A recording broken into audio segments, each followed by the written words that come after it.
And we're able to get him. Cool.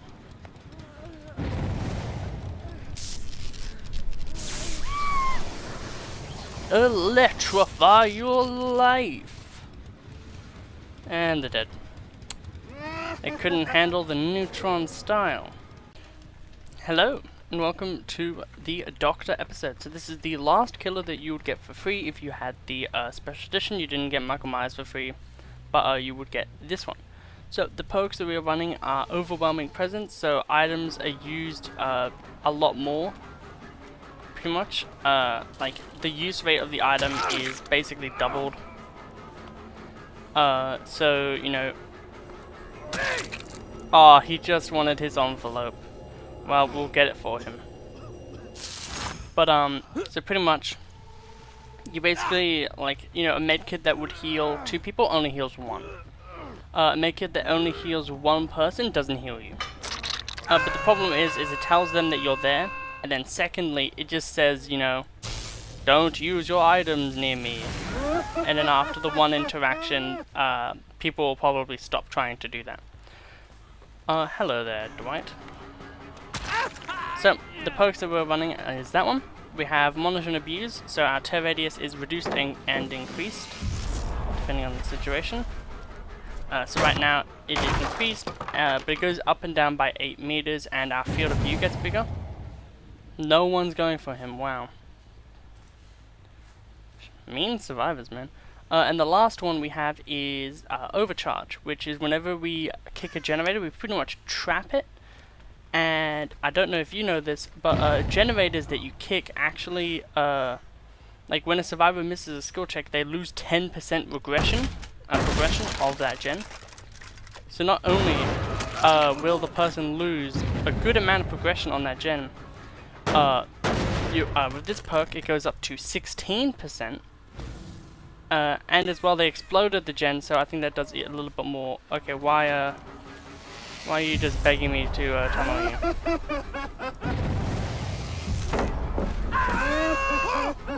Ah. These are some overly cocky survivors. So that's flashlight. It like uses double the amount, and we're just gonna stack blast. Reveals to us where everyone is. So that basically is just an information tool. We have 2 of them, and we have the ability to turn people into big buffoons. And be able to trade for hits. So with Doctor, you're able to, when they are screaming, they are unable to vault. So getting into a position like that is very, very good. Come on. Yeah. So the perk's pretty simple. So bringing them up to madness makes them scream, and all of his add-ons are great. This is a killer where every add-on matters because every add-on does something. There's a lot of characters in the game where their add-ons are like, make your static shockwave do 1% more madness. And it's like, why even bother? But then all of his ones, there were some that increase the range of this one, which still are pretty decent because it does what you want them to do. But the big main ones that you want to get are the ones that are like calm and all of those ones, because they all do something really cool. And the way his add-ons work is all of them are of different tiers. So there's calm in brown, yellow, and purple. So it's just a varyingly better effect that you just passively get. And almost all of them are like just passive, do better effects. None of them are really like too annoying, I guess you could say, in like how they work. Where does this man want to go? Upstairs, okay. May as well throw this out. It is only a forward-facing line. Yeah. Just in case he was on the pallet, I wanted to do that. Um, yeah, I didn't think that any survivors would be there, but I was really contemplating for a second using the static blast. But yeah, so static blast is your terror radius. So with monitoring abuse, it actually kind of hurts your power a little bit, because when you're in chase, you know, your static blast will be 8 meters bigger. But when you're not, it just means that your static blast is like smaller. And no one wants something to be smaller. We just hit a lot of people, which is very good. That means a lot of people are now like tier 2, tier 3. And we can now hit this gen with overcharge. So then the next time someone goes on it, they're going to have a really hard skill check. And probably just fail.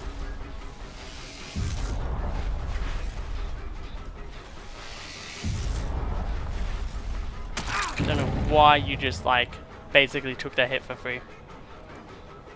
But yeah, Doctor is a very, very simple character. There's not much to the way he plays.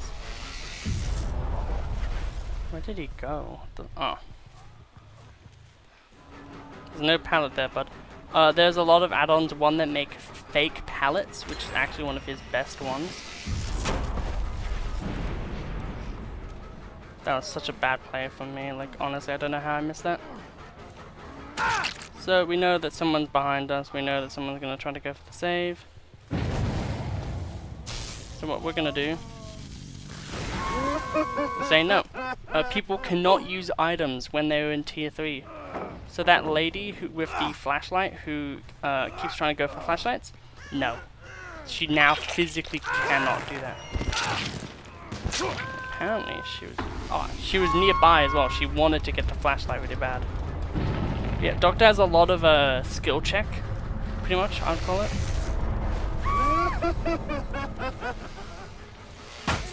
Damn. I didn't think that she would be ballsy. Make her scream, make her kind of stay in place for a bit. Then we'll continue the chase. So you can cancel, so if someone is screaming, they cannot perform an action such as vaulting and or dropping pallets, so that is a way to be able to just cancel out survivors being able to do stuff. However, it only works the first time. I'm going to grab that, because that just means free money for me. And if they are going down here, which it looks like they are, or at least someone was. You're not very smart, are you? We are going to break this wall here, because we're going to need to get the hook. That's like right here. But one good thing, and one annoying thing, so you can tell people who are madness, and it takes 2 of these to fully shock someone. So the M2, doing that, it takes 2. It only takes 1 of your big static blast, which I'll be doing very shortly. Yep, around here. Yep, I was able to get him. So now he is stuck in the madness loop. He wasn't before, and if you really want to try to make sure that every single person has madness, because if you do, then, you know, everyone is suffering, everyone has a harder time playing the game. He's just being annoying. Thank you, Dwight. We love annoying people here. Welcome to the show. I hope you're having a wonderful time. Do you come here often, or...? Yeah. Survivors do things like this a lot of the time. We'll just go to the side of the map to be annoying. And then this lady knows that her flashlight doesn't work anymore. And so instead we'll just be annoying in other ways. Just trying to... she's just running over there, okay. So I want to kind of be in the middle of both of these and do this. Okay, so I was able to get 1. I tried to be in chase still, so then I get the full effect.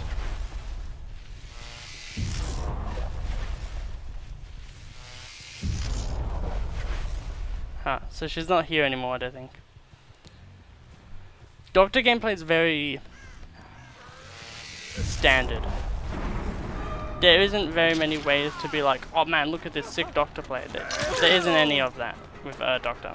He's just a consistent good killer, which is why a lot of survivors will just not like going against you. due to the fact that you're just a consistent good killer.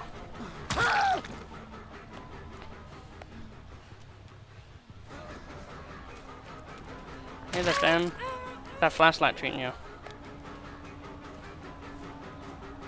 So what we're going to do here is we're going to...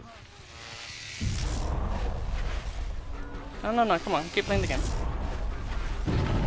Okay, they vaulted, so we can now cleanly grab this. Yeah, flashlights are annoying, but you can play around them, and Doctor has a perk that kind of helps against that. I feel like the reason why there's a static symbol on the thing, other than the fact that it's overwhelming because it's like electrical, is just the fact that, you know, flashlights are kind of the best thing to use on him. Where's this damn totem? Oh, there it is. I hate totems so much. They should just be a killer thing, and if they should be a survivor thing, the way I've tried to explain how they should work is it should just be a simple thing, which is like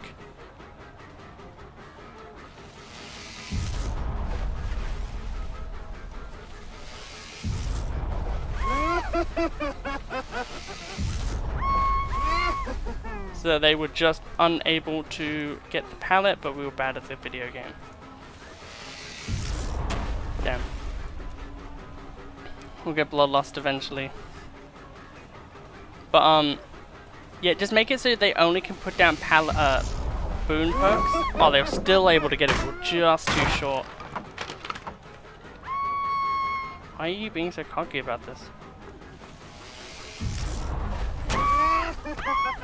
Yeah, I don't know why you're being so annoying about this, bud. It's like, I have the power of being able to loop. And it's like, oh, I don't really care. The annoying thing is, Boil Over might actually let her survive this. No. Cool. Everyone's on death hook now. And the other great thing is I can just do this. Information! No one nearby. That's very good. Doctor's a character where if you have a barbecue and chili and you have Static Blast on, like, just ready, you can just do a lot of cool stuff. Let's trap this gen. Aha, so they were working on that gen.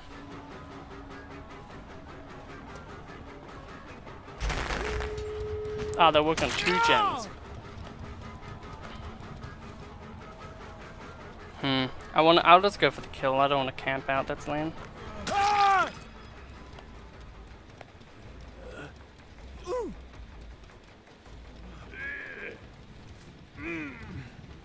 I will bring them down here though, just so then I can kind of just get both of these kills for free. Because no one, now that I've been down here for a few seconds, no one will be able to actually contest that save. If they're on the far one, they win, and I can't do anything about it, so I'll just check this one. Yeah, I think they're just going to leave immediately. Which is fair, yeah. Yes, that was a good game 1. Let's go into game 2 with Amori and see how that goes. For a change of pace, let's go to the investment and we'll talk about the killer as we're here. So, Hag first. Hag is a really good investment. Let's talk about the perks. You have one pretty meh perk in Hex Third Seal, you know, being able to blind people on hit.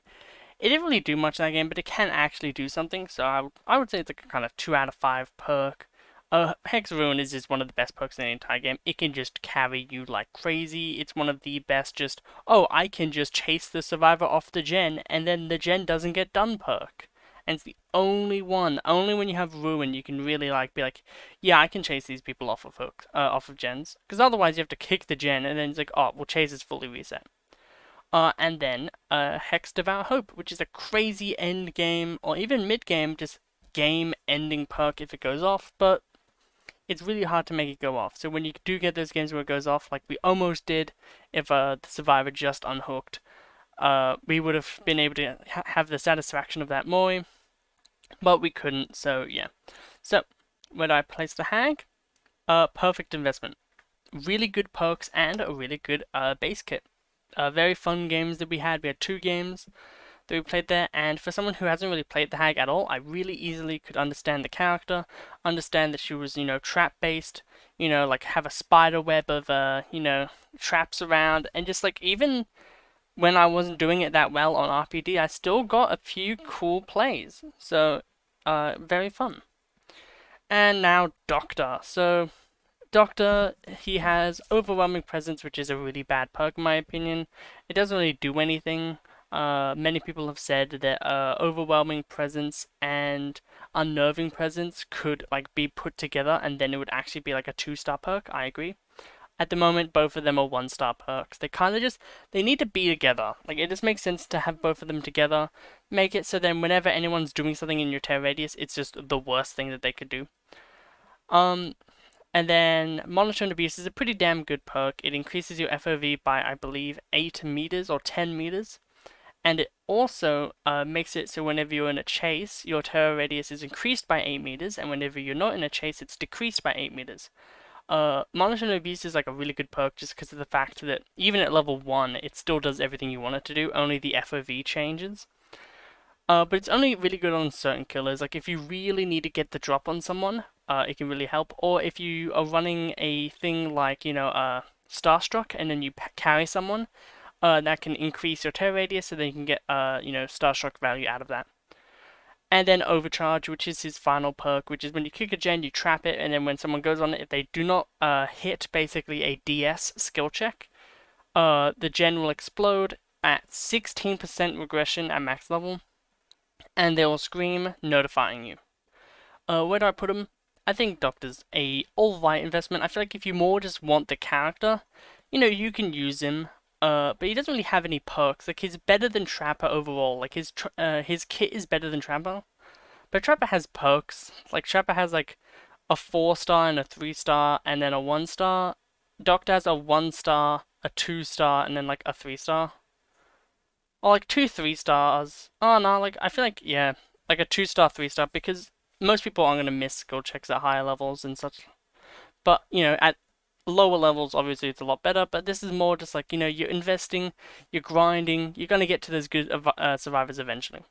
But yeah, so that is all for this episode. I hope you've enjoyed watching me play the Hag and the Doctor.